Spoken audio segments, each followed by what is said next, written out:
श्री सद्गुरु महाराज की जय।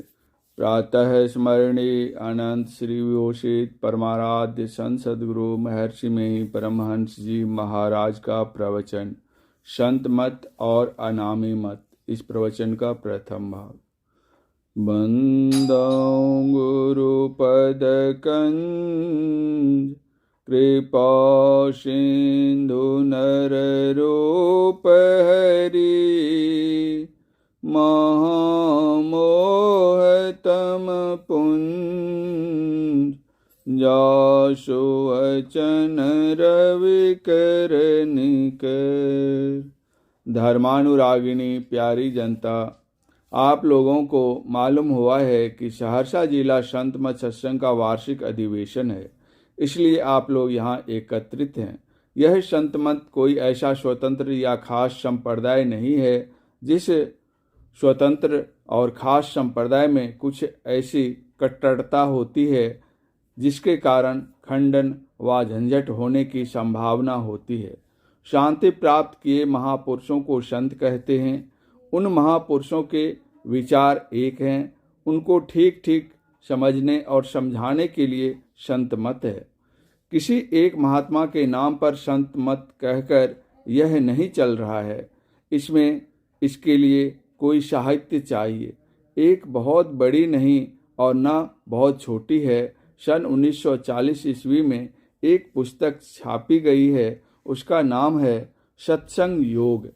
जिसने उसको देखा होगा उसमें उन्होंने देखा होगा कि कितने संतों के वचन उसमें हैं और कितना मिलान है। संतों के नाम अलग अलग हैं, लेकिन सबका मत एक है और इसी के लिए वह संग्रह किया गया है। हम लोग नित्य के सत्संग में संत मत की परिभाषा और उसके सिद्धांत का पाठ करते हैं। मैंने जहाँ तक सत्संग किया है और गुरु महाराज के वचनों से सुना है, जाना है कि संत लोग बड़े आस्तिक थे। यह संत मत पूर्ण आस्तिक मत है। यह केवल कलिकाल के संतों का ही ख्याल है, ऐसा नहीं।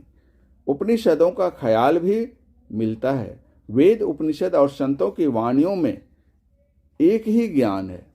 मैंने कोशिश की कि लोग जाने कि यह वही बात है जो बहुत पुरानी है। कुछ लोग ऐसा ख्याल करते हैं कि संत मत वेदानुकूल नहीं है और ठीक इसी के उल्टे कुछ लोग कहते हैं कि संतों का ज्ञान वेद से ऊंचा है। मैंने सुना तो आश्चर्यित हुआ कि जो सबसे प्राचीन ग्रंथ वेद है उसमें संतों का ज्ञान कैसे नहीं होगा और वेद से संतों का ज्ञान ऊंचा कैसे होगा। इसलिए मैंने वेद संहिताओं को मंगाकर पढ़ा और उनसे संकलित कर एक पुस्तक लिखी जिसको वेद दर्शन योग कहते हैं। पहले के कुछ संत वेद और संस्कृत पढ़े थे और कुछ संत कुछ भी नहीं पढ़े थे। उन्हें केवल सत्संग के द्वारा ज्ञान प्राप्त हुआ था। जैसे कबीर साहब एक अक्षर भी पढ़े लिखे नहीं थे, सत्संग से ही उनको ज्ञान हुआ। लेकिन उनकी साखी को जब पढ़ते हैं कि कबीर काया समुंद है, अंत न पावे कोय, मृतक होई के जोर है, मानिक लावे सोय। मैं मर जीवा समुंद का, डुबकी मारी एक, मुट्ठी लाया ज्ञान की, जामे वस्तु अनेक। तो मालूम होता है कि वे बड़े भारी ध्यानी थे। शरीर रूपी समुद्र में उन्होंने गोता लगाया था। उनको सूफी संतों का भी संग था, ठीक है, लेकिन कोई केवल श्रवण और मनन ज्ञान से ज्ञान में पूर्ण नहीं होता। समाधि जन्य ज्ञान में ही पूर्ण ज्ञान होता है। कबीर साहब पूर्ण ज्ञानी थे। गोस्वामी तुलसीदास जी कुछ पढ़े लिखे थे, इनको संस्कृत में भी कुछ दखल था। सत्संग और साधना के द्वारा संतों ने ज्ञान प्राप्त किया। इन लोगों को ईश्वर की स्थिति में बहुत विश्वास था। साधन भजन कैसे करो, इसका भी वर्णन इनकी वाणियों में है। मेरे कहने का मतलब यह है कि लोग ऐसा न समझें कि कबीर पंथ व अन्य पंथ व संप्रदाय की तरह यह अलग पंथ संत मत है, बल्कि यह ख्याल दिलाता हूँ कि सभी संतों का एक मत है। राधा स्वामी मत आगरा से चला है। उसमें लिखा है कि राधा स्वामी मत अथवा संत मत। इसके प्रथम आचार्य जो हुए वे गृहस्थ थे, परंतु बड़े भारी त्यागी थे। दूसरे आचार्य भी बड़े त्यागी थे।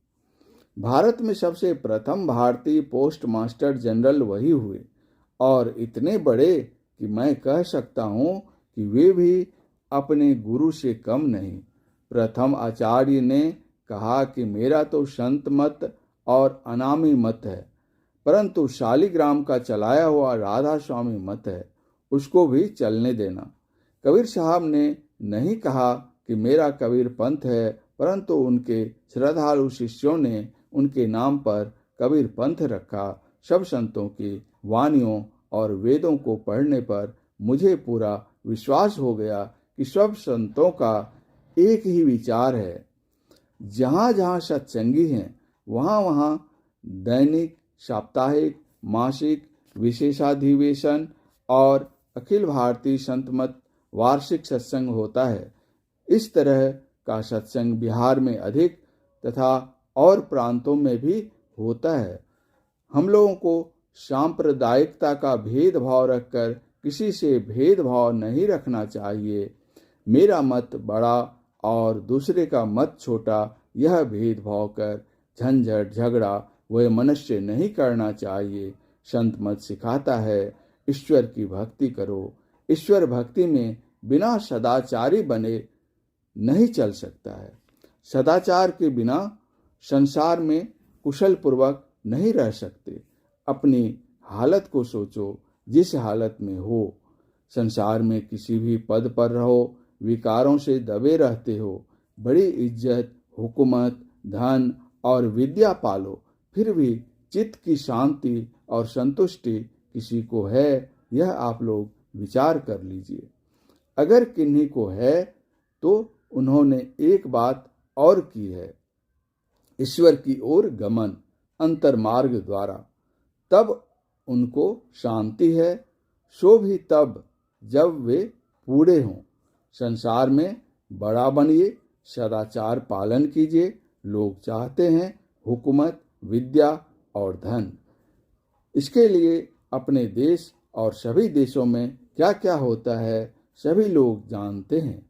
येन केन प्रकारेण करके ऐसा करते हैं, किंतु ईश्वर की भक्ति करने में सदाचार पालन करना आवश्यक होगा। संसार में आप बड़े हों ठीक हैं, लेकिन बिना ईश्वर भक्ति के आप सदाचारी बन न सकेंगे। बिना सदाचारी बने आप संसार में किसी पद पर रहें, कल्याण नहीं पा सकते, शांति नहीं पा सकते। इस प्रवचन का शेष भाग अगले प्रवचन पाठ में। परम पूज्य गुरुदेव का यह प्रवचन सहरसा जिला अंतर्गत ग्राम बिहारीगंज वर्तमान मधेपुरा में दिनांक 27/1/1962 ईस्वी को प्रातःकालीन सत्संग में हुआ था। श्री सद्गुरु महाराज की जय।